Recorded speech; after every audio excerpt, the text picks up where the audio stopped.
2021 में बीमारियों की एक ही श्रेणी ने कम से कम 43 मिलियन लोगों की जान ले ली। यदि हम विशेष रूप से महामारी से संबंधित मौतों को अलग कर दें तो वे 43 मिलियन मौतें उस वर्ष की सभी वैश्विक मौतों का 3/4 प्रतिनिधित्व करती हैं। हम अक्सर सांस्कृतिक रूप से किसी चीज, हवाई जहाज पर वायरस या पानी में बैक्टीरिया को पकड़ने से डरते हैं, लेकिन डेटा से पता चलता है कि हम में से अधिकांश के लिए खतरा कोई बाहरी संक्रमण नहीं है, बल्कि एक ऐसी स्थिति है जो हम समय के साथ विकसित करते हैं। इसे संबोधित करने के लिए हमें 2 अलग अलग चिकित्सा श्रेणियों, संचारी रोगों और गैर संचारी रोगों को अलग करने की आवश्यकता है। यह अंतर मनुष्य के मरने के तरीके में बदलाव का प्रतीक है। इतिहास में पहली बार हम बाहरी आक्रमणकारियों से लड़ने पर कम और आंतरिक सिस्टम त्रुटियों के प्रबंधन पर अधिक ध्यान केंद्रित कर रहे हैं। संचारी रोग एक रोगजनक जैविक एजेंट के कारण होने वाली बीमारी है। ये वे वायरस, बैक्टीरिया और कवक हैं जो बाहरी दुनिया से शरीर में प्रवेश करते हैं। दुनिया, हम यहाँ इस भौतिक संपर्क को प्रगति पर देख सकते हैं। HIV के ये परिपक्व रूप मेजबान कोशिका झिल्ली के किनारे से जुड़ जाते हैं, जिससे संक्रमण की प्रक्रिया शुरू हो जाती है। ये रोगजनक चलते फिरते जीवित रहते हैं।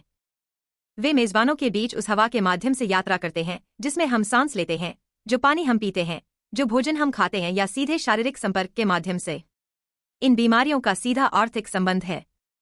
जैसे जैसे औसत आय का स्तर बढ़ता है, संचारी रोगों से स्वास्थ्य पर बोझ तेजी से गिरता है। अमीर देश इन रोगजनकों के चारों ओर एक परिधि बनाने के लिए अपनी पूंजी का उपयोग करते हैं। वे संचरण की श्रृंखला को तोड़ने के लिए जल उपचार प्रणाली, बड़े पैमाने पर टीकाकरण अभियान और आसानी से उपलब्ध एंटीबायोटिक्स तैनात करते हैं। जब कोई बीमारी संक्रामक होती है तो यह एक इंजीनियरिंग समस्या के रूप में कार्य करती है।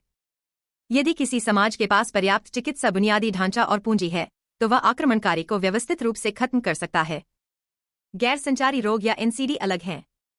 ये पुरानी स्थितियां हैं जो लोगों के बीच प्रसारित नहीं हो सकती हैं, जिनमें हृदय रोग, कैंसर, मधुमेह और श्वसन संबंधी बीमारियां शामिल हैं। संक्रमणों के विपरीत, जैसे जैसे कोई देश अमीर होता जाता है, NCD कम नहीं होते हैं। आय से संबंध कमजोर है। इससे भौगोलिक असंतुलन पैदा होता है। NCD से समय से पहले होने वाली 82% मौतें अब निम्न और मध्यम आय वाले देशों में होती हैं। यदि एक भी रोगाणु एक व्यक्ति से दूसरे व्यक्ति में नहीं पहुंच रहा है तो हमें यह देखना होगा कि वास्तव में इन स्थितियों का कारण क्या है।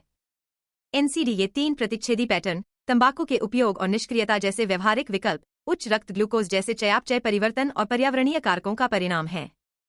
अकेले पर्यावरण का पैमाना बहुत बड़ा है। वायु प्रदूषण, घर के अंदर और बाहर दोनों जगह, हर साल लगभग 5.6 मिलियन NCD मौतों में योगदान देता है।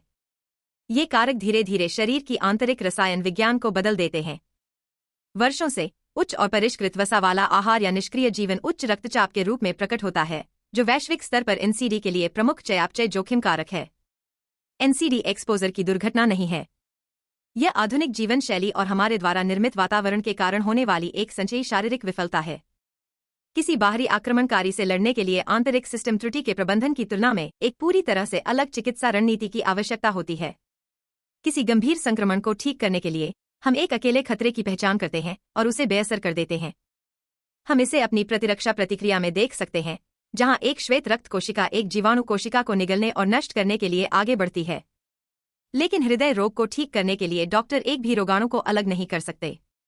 पुरानी स्थितियों में शरीर की पूरी प्रणाली शामिल होती है, जिसका अर्थ है कि 20वीं सदी का एकल लक्ष्य मॉडल अब लागू नहीं होता है। NCD के प्रबंधन के लिए निरंतर प्राथमिक देखभाल की ओर कदम बढ़ाने की आवश्यकता है।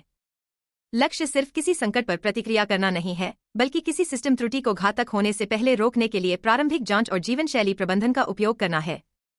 इसके लिए सामाजिक स्तर पर भी हस्तक्षेप की आवश्यकता है। 2030 के सतत विकास लक्ष्यों को पूरा करना इस बात पर निर्भर करता है कि हम शहरों की योजना कैसे बनाते हैं, हम भोजन का उत्पादन कैसे करते हैं और औद्योगिक प्रदूषण को कैसे नियंत्रित करते हैं।